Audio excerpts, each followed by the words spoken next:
Eh bien, bienvenue ici dans le monde de GG, Cucul la praline et compagnie. Bienvenue dans cette vidéo où je vais te parler du mouvement primordial. Alors, qu'est-ce que le mouvement primordial? Qu'est-ce que c'est? Oh là là. Bah si, on connaît un peu hein, le mouvement primordial, l'infini en maths, ça à l'horizontale. Eh bien là, je vais vous parler du mouvement primordial que nous tous possédons à l'intérieur de nous. Et oui, et comment ça marche? Ça permet de vraiment mieux se comprendre et, euh, et d'utiliser cette énergie et ce potentiel. Allez, je partage. Donc voilà la partie 4, le mouvement primordial. Voilà, je vais vous montrer à quoi ça ressemble. Bon, c'est forcément en symbolique, hein, mais ça correspond à ça. Euh, alors, voilà le mouvement primordial. Donc, il n'est pas à l'horizontale comme en mathématiques, il est vertical. Et donc, on peut voir qu'il est situé entre le chakra du plexus solaire et le chakra de la gorge. Il est centré sur le chakra du cœur quand même. Et même au niveau de ce cœur, on retrouve un autre chakra qu'on appelle centre G, qui est le chakra de la boussole intérieure, qui capte les énergies beaucoup cosmiques, etc. Donc bon, il y a beaucoup de choses ici. Pour l'instant, je vais juste vous parler du mouvement primordial. Ici, ce mouvement primordial, il faut imaginer un mouvement énergétique, évidemment. Et ce mouvement énergétique, il contient plusieurs fréquences. Ce mouvement primordial, il a un mouvement, voilà, et en fait, il comporte trois fréquences, voire quatre. Ici, alors, c'est vrai que c'est quelque chose qui est venu par intuition, donc je vais vous expliquer l'origine aussi, et vous allez voir, c'est un peu barré, mais sur le terrain, c'est, comment dire, sur le terrain en soins, c'est comme ça que ça se passe, quoi. C'est, je, je peux pas faire autrement, en tout cas, même si je me dis, mais quand même, c'est étonnant que dans ce mouvement primordial, on retrouve ces fréquences qui sont en lien, je vais vous l'expliquer après, avec la numérologie. Alors, pour le moment, je vous explique comment ça marche. Ici, j'ai symbolisé l'énergie terrestre, rouge, voilà, qui vient de la Terre et qui est féminine. Yin. J'aime bien utiliser le yin-yang, donc yin, c'est le féminin. Et donc, cette énergie, elle vient du sol et elle vient ici traverser les chakras. On retrouve ici, et elle, son but, c'est d'aller jusqu'au chakra de la gorge.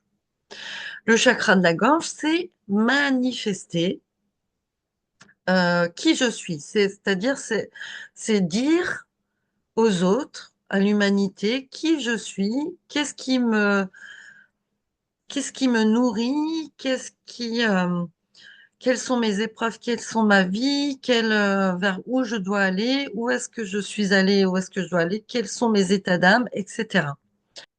Donc ici, oui, c'est cette énergie qui va vers le chakra de la gorge et qui nous permet d'aller vers les autres, vers l'extérieur, de communiquer qui on est au monde. C'est notre côté expansif, expansion, c'est la fréquence d'expansion qu'on retrouve ici. C'est ça qu'il faut retenir. Si on reprend, c'est en lien avec l'esprit, hein, voilà. C'est montrer qui on est. Deuxième fréquence que je retrouve, c'est en lien avec les énergies cosmiques qui viennent plutôt de l'univers et qui, elles, sont yang, masculines.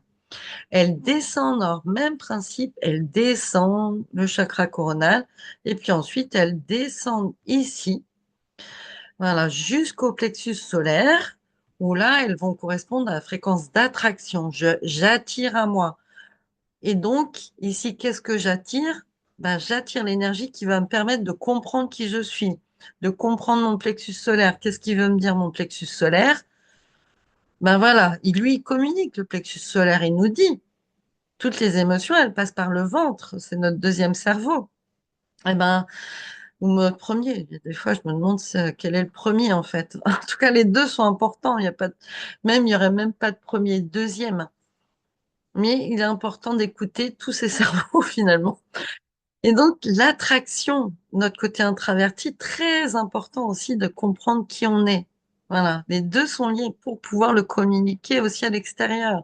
Et donc, toute notre vie, on fait, je vais vers moi, je comprends qui je suis, pour le communiquer aux autres et être compris ou pas, mais être, que les autres en fassent aussi euh, comme une lecture, plus on va approfondir notre plexus solaire et comprendre, avoir une compréhension de nous-mêmes, et plus on va pouvoir être une sorte de modèle, en fait, pour les autres qui comprennent que eux aussi, ils peuvent avoir cette profondeur et aller loin chez eux.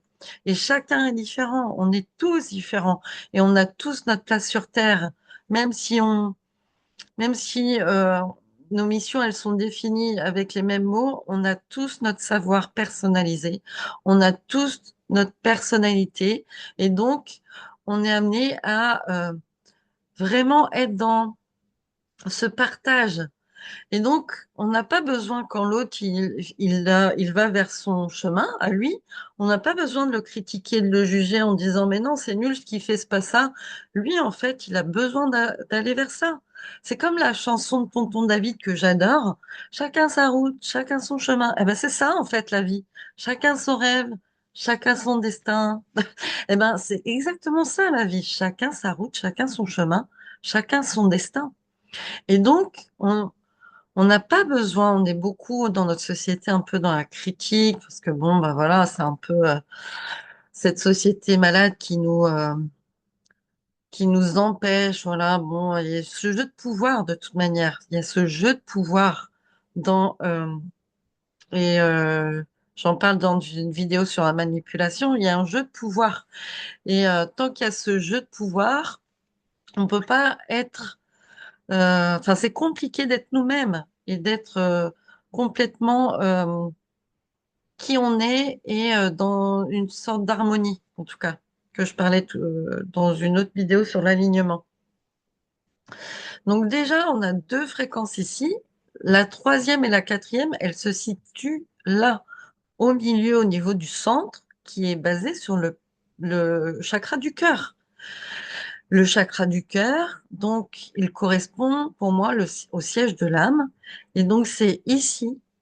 C'est l'âme, en fait. Alors là, on est sur la fréquence d'intégration, voilà, nettoyage du karma, entre autres. Et donc, c'est l'âme qui va décider si elle veut aller vers l'extérieur ou vers l'intérieur. Voilà. Est-ce qu'elle veut être tournée vers les autres ou vers soi-même? Aujourd'hui, dans notre société, je trouve qu'on est beaucoup tourné vers les autres. Et d'ailleurs, souvent, on n'ose pas dire non. Il y a beaucoup de personnes qui n'osent pas dire non en dehors des dominants, on va dire.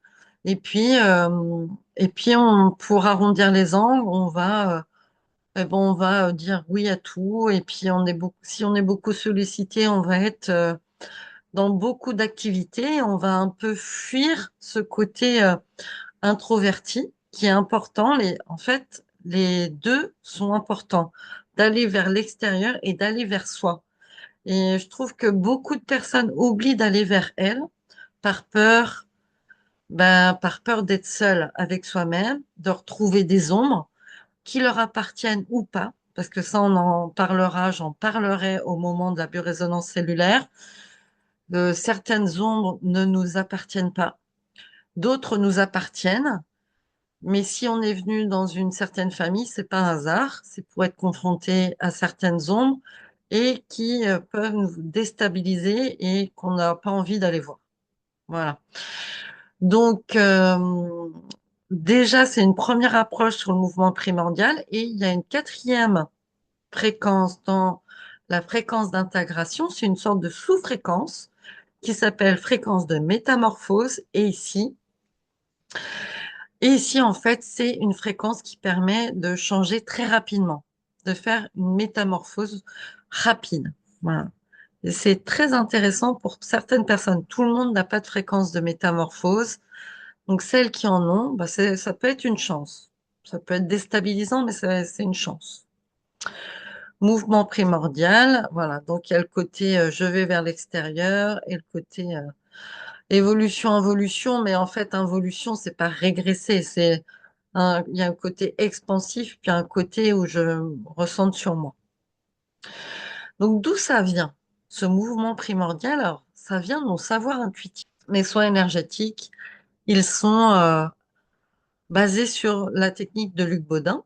Et donc après, eh ben, vu que je lis beaucoup, je m'intéresse beaucoup à la spiritualité, à la numérologie, à l'astrologie, au Yi-King, au Tao, enfin bon, bref, à plein de choses. Je suis une vraie éponge.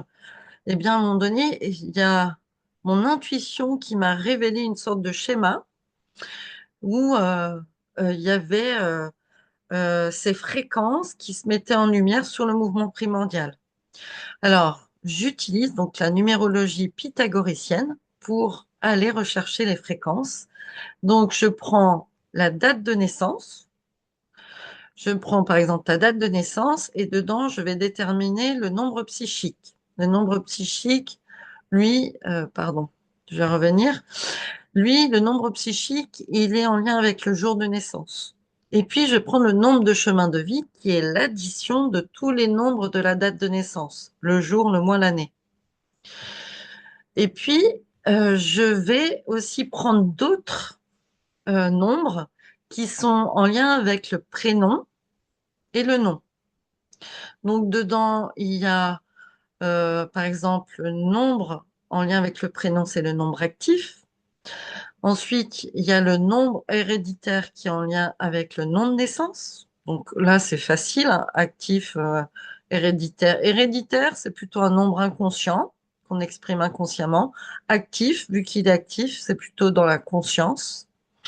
Et puis, en faisant l'amalgame, l'addition des voyelles donne le nombre intime, qui est lui aussi dans l'inconscient. Et l'addition des consonnes donne le nombre de réalisations, qui est plutôt dans le conscient. Et le tout, en fait, donne le nombre d'expressions. Le prénom et le nom donnent le nombre d'expressions du nom. Il y a plusieurs appellations. Et tout ça grâce donc à la correspondance. Ici, je vous ai mis ici le tableau de correspondance de la valeur des lettres. Et donc tout ça, c'est Pythagore. Et Pythagore, lui, il a beaucoup travaillé sur la géométrie des nombres, sur oui, sur la géométrie, sur leurs fréquences. Je les ai pas mises là parce que ça prendrait beaucoup de place. Vous pouvez les chercher, il y a des bouquins, il y a plein de choses, et donc ça donne le mouvement primordial ici que je vous ai présenté tout à l'heure. Eh bien, je crois que j'ai fait le tour au niveau du mouvement primordial. Exactement.